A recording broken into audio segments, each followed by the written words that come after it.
بسم الله الرحمن الرحيم الحمد لله رب العالمين والصلاة والسلام على أشرف الأنبياء وإمام المرسلين وعلى آله وصحابته أجمعين. کتاب الفتن. فتن یہ فتنہ کی جمع ہے، جیسا کہ محن محنہ کی جمع ہے. فتنہ امتحان، اختبار اور ابتلاء کے معنی میں آتا ہے، آزمائش.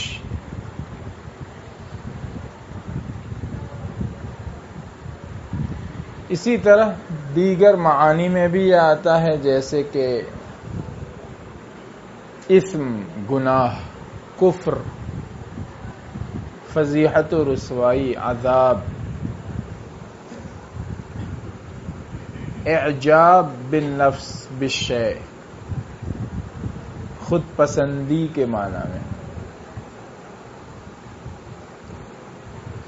جنون، اضلال، مال، اولاد، رائے میں اختلاف شدید، ان سب معانی میں فتنہ آتا ہے. قرآن پاک میں ان مختلف معانی میں اور احادیث مبارکہ میں اس کا استعمال ہوا ہے،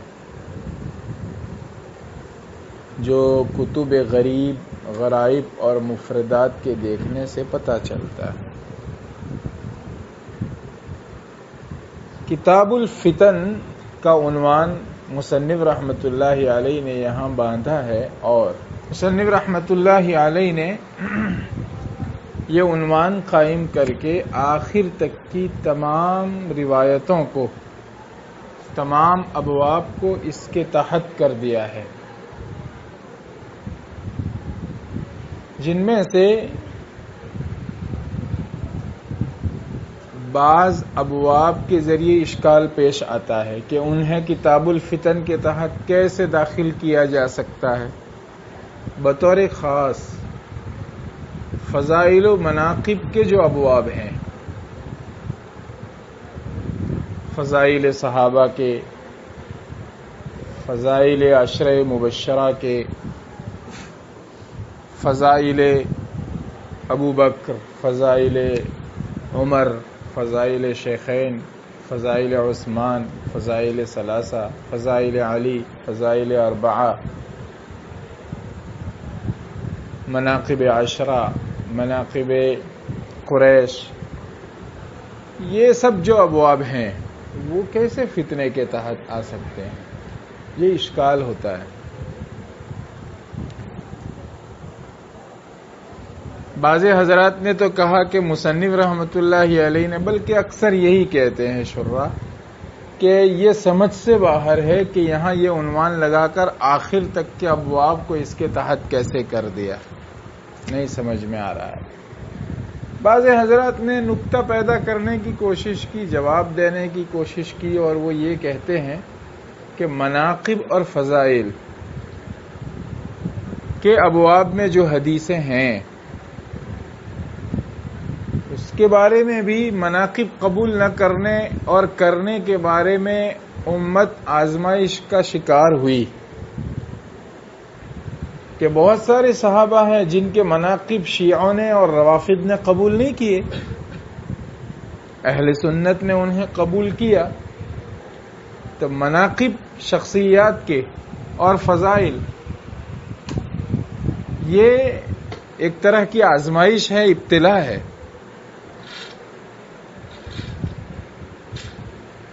اچھا جواب ہے، لیکن پھر اس پر سوال ہوتا ہے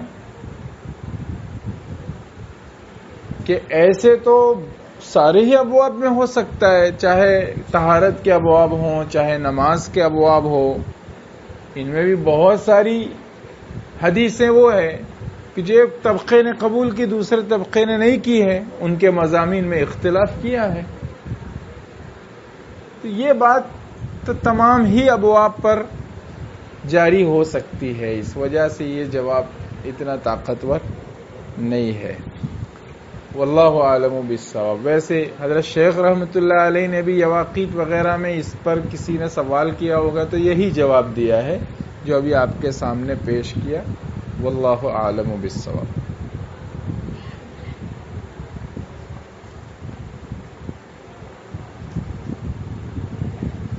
ہاں البتہ شیخ عبدالحق محدث دہلوی رحمۃ اللہ علیہ نے لمعات میں آخر کے ابواب میں ایک اور عنوان لگایا ہے فتن کے بعد، احوال القیامہ وغیرہ کا، لیکن پھر وہاں وہ سوال ہو جائے گا کہ اس میں پھر مناقب کو کیسے شامل کر دیا، اس لیے اشکال تو بہرحال رہتا ہے، واللہ عالم بالصواب۔ پہلی فصل ہے، پہلی حدیث حضرت حذیفہ رضی اللہ تعالیٰ عنہ سے ہے۔ حضرت حذیفہ رضی اللہ تعالیٰ عنہ کی شخصیت حضرات صحابہ کرام کے درمیان جو امتیازی شان رکھتی ہے وہ اللہ کے رسول صلی اللہ علیہ وسلم کے رازدار ہونے کی حیثیت سے امتیاز رکھتی ہے، اس لیے کہ آپ علیہ الصلوۃ والسلام نے آپ کو جو راز دیے تھے وہ حضرات صحابہ میں سے کسی کو نہیں دیے تھے، اور اس کی وجہ بھی ہوگی اس راز کو زندگی بھر اپنے قلب میں اٹھائے رہنا اور کسی کے سامنے نہ کھولنے پر قوت کی اور صلاحیت کی ان کی جو کیفیت اور ان کا جو مزاج ہوگا، اس اعتبار سے آپ نے ان کو دیا تھا، اس لیے آپ نے کسی کے سامنے وہ راز نہیں کھولے۔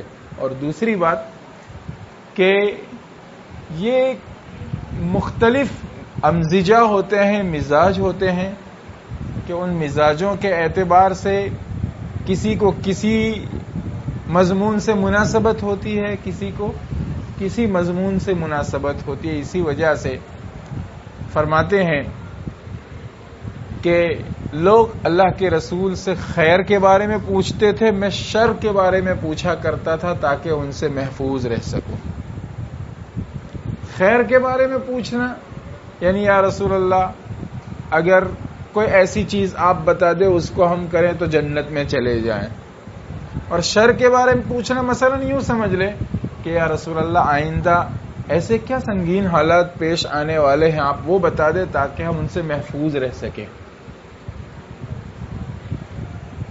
تو عامتاً لوگ خیر کے بارے میں پوچھتے ہیں، لیکن میری عادت یہ تھی کہ میں شر کے بارے میں پوچھتا تھا، اس وجہ سے اس طرح کی باتیں رسول اللہ صلی اللہ علیہ وسلم نے مجھ کو بتائی تھی۔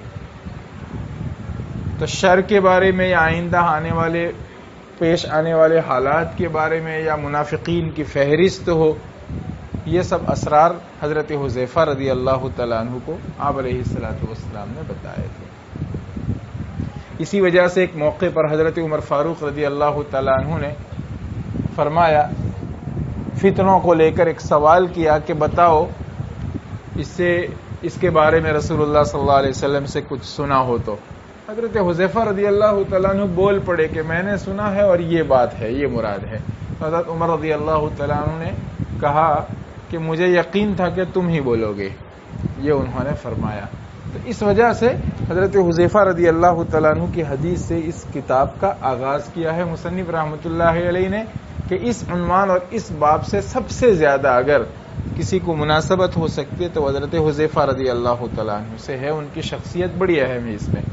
قال، آپ نے فرمایا، قام فینا رسول اللہ صلی اللہ علیہ وسلم مقاما، اللہ کے رسول صلی اللہ علیہ وسلم ہمارے درمیان ایک موقع پر کھڑے ہوئے۔ ما ترك شيئا يكون في مقامه الى قيام الساعة الا حدث به، جس موقع میں قیامت تک پیش آنے والی کوئی چیز آپ نے بیان کرنے سے نہیں چھوڑی، اس موقع میں قیامت تک پیش آنے والی کوئی بات آپ علیہ الصلوۃ والسلام نے بیان کرنے سے نہیں چھوڑی. آپ دیکھ رہے ہیں کہ یہاں پر جملہ ہے قام فینا مقامن. یہ مقامن ظرف بھی ہو سکتا ہے اور مصدر میمی بھی ہو سکتا ہے. ظرف ہے تو مفعول فی ہے. اللہ کے رسول صلی اللہ علیہ وسلم ہمارے درمیان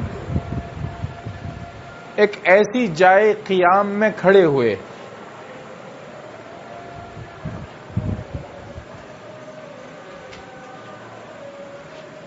یا آپ علیہ الصلوۃ والسلام ہمارے درمیان کھڑے ہوئے، کچھ اس طرح وہ کھڑا ہونا تھا. پھر ما ترک سے آخر تک کا جملہ جو بنے گا وہ مقامن کی صفت بنے گا. اور جب جملہ صفت بنے تو اس میں کوئی ضمیر چاہیے جو اس کو موصوف سے جوڑے، ہے نا. فی مقامہ، یہاں ضمیر ہے لیکن یہ وضع المظہر موضع المضمر کے قبیل سے ہے. سعاد التی ادناک حب سعاد واعراضه عنك استمر وزاد. آپ نے پڑھا ہے سعاد التی ادناک حب سعاد، حبها کے بجائے صلے میں ضمیر لوٹائی گئی، لوٹائی جانی تھی، اس کے بجائے اس میں ظاہر ہی لایا گیا، ہے نا. تو اسی طرح یہاں پر اس میں ضمیر لانی تھی اور کہنا تھا فی ہی، اس کے جگہ پر اس میں ظاہر فی مقام ہی دہرایا گیا اہمیت کے پیش نظر. برابر. ما ترک فیہ، اللہ کے رسول صلی اللہ علیہ وسلم ہمارے درمیان کھڑے ہوئے کچھ اس طرح، تو یہ مفعول مطلق بن گئے ایسی جگہ میں، فیہ جس جگہ میں، جس طرح کے کھڑے ہونے میں. ما ترک شیئا، یکون یہاں تامہ ہے یحدث کے معنی میں.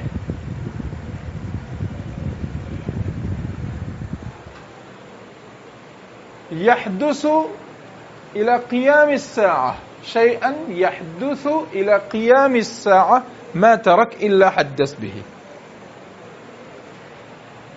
کچھ اس طرح کھڑے ہوئے یا ایسے کھڑے ہوئے ایسی جگہ میں جس جگہ میں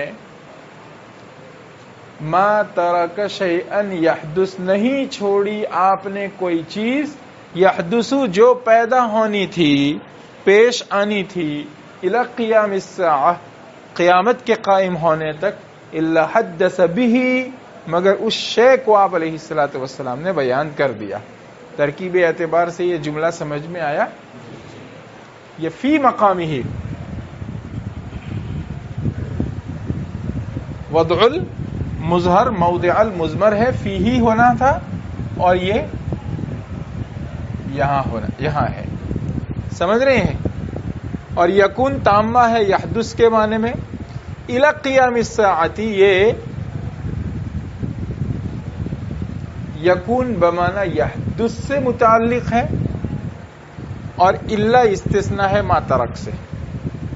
اور ما ترک آخر تک سے مل کر مقامن کی صفت ہے، اور مقامن ظرف ہے یا مصدر میمی ہے قامہ کا. اس طرح پورا جملہ بنتا ہے.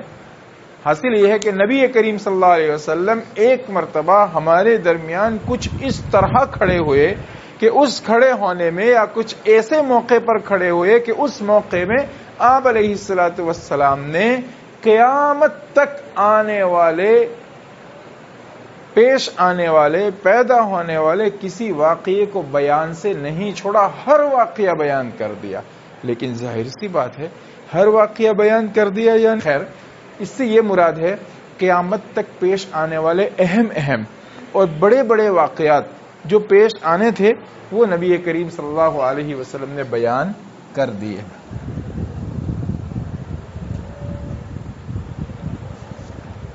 قام فینا رسول اللہ صلی اللہ علیہ وسلم مقاما ما ترک شیئا یکون فی مقامہ الی قیام الساعۃ الا حدث به ای مقاما ما ترك في مقامه شيئا يحدث الى قيام الساعة الا حدث به. سمجھ گئے یہ جملہ؟ اور اس سے مراد قیامت تک پیش آنے والے بڑے بڑے اور اہم واقعات. اور قام مقاما، اب علیہ الصلوۃ والسلام کی گفتگو عامتاً جو ہوتی تھی مختصر ہوتی تھی، عدن و اوجز کے قبیل کی ہوتی تھی. کسی کو لا تغضب کہہ کر نصیحت فرما دی، کسی کو کف عن لسانک کہہ کر نصیحت فرما دی. جمعہ کا خطبہ کبھی دے دیا، وہ بھی ایجاز کا نمونہ ہوا کرتا تھا. اور آپ علیہ السلام اسی کو پسند فرماتے تھے کہ نماز لمبی ہو اور خطبہ قصد درمیانی ہو. لیکن بعض خطاب آپ کے بڑے تفصیلی ہوئے ہیں. ان تفصیلی خطاب میں سے یہ ایک خطبہ ہے. اس وجہ سے اس اہمیت سے بیان کیا. ایک مرتبہ کچھ اس طرح بیان ہوا کہ آپ علیہ السلام نے قیامت تک پیش آنے والے بڑے بڑے واقعات کو تفصیل کے ساتھ ہمارے سامنے بیان کر دیا. وہ کئی واقعات تھے جسے ایک آدمی کا من وعن ہر وقت کے لیے مستحضر رکھنا دشوار ہوا کرتا ہے. اس وجہ سے آگے فرما رہے حفظہ من حفظ ونسیہ من نسیہ، یاد رکھا اسے جس نے یاد رکھا اور بھول گیا وہ جو کہ بھول گیا. سارے واقعات من وعن ہر ایک کو یاد نہیں رہتے، یعنی مستحضر نہیں رہتے، ہر وقت ان کا استحضار نہیں ہوتا. البتہ کان میں پڑ چکے ہیں. قد علمہ اصحابی ہؤلاء، اسے میرے یہ ساتھی جانتے ہیں، اسے میرے ساتھی جانتے ہیں، یعنی ایک مرتبہ ایسا ہوا تھا، اس واقعے کو میرے یہ ساتھی جانتے ہیں. قد علمہ اصحابی ہؤلاء، اس بات کو میرے ساتھی جانتے ہیں کہ ایسا ہوا تھا.